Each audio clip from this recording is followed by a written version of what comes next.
Charlie and I were on a plane recently that was hijacked.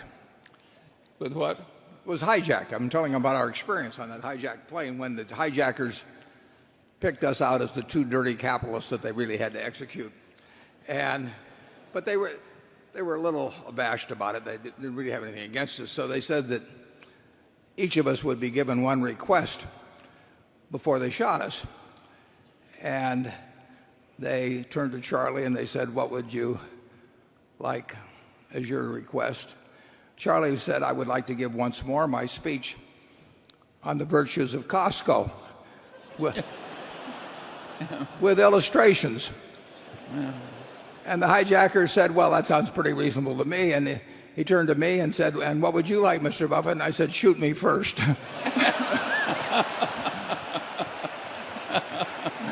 Yeah. Well, Costco, of course, is a business that became the best in the world in its category. And it did it with an extreme meritocracy and an extreme ethical duty, self-imposed, to take all its cost advantages as fast as it could accumulate them and pass them on to the customers. And of course that created ferocious customer loyalty. And it's been a wonderful business to watch. And of course strange things happen when you do that and do that long enough.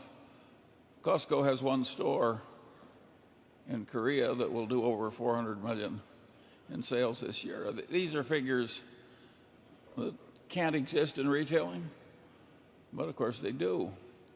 And so that's an example of somebody having the right managerial system, the right personnel selection system, the right ethics, the right diligence, and et cetera, et cetera. That is quite rare.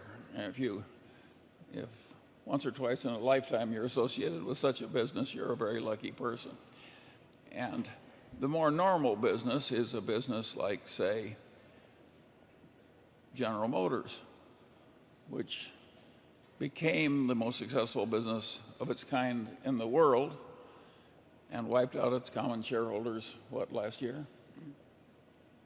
That is a very interesting story, and if I were teaching a business school, I would have value line type figures that took people through the entire history of General Motors, and I would try and relate the changes in the graph and in the data to what happened in the business. And to some extent, they faced a really difficult problem. Heavily unionized business combined with great success and very tough competitors who came up from Asia and elsewhere, and to some extent from Europe. And that is a real problem, which of course,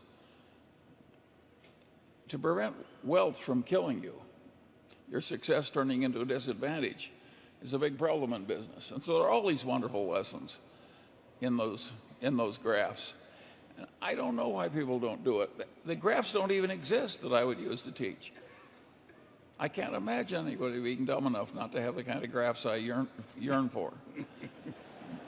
But so far as I know, there's no business in the school in the country that's yearning for these graphs.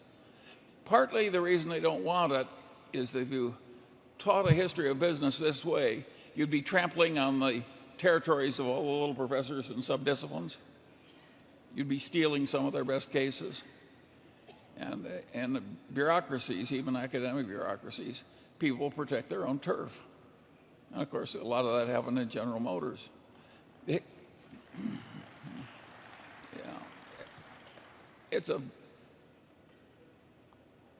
I really think the world, that's the way it should be taught.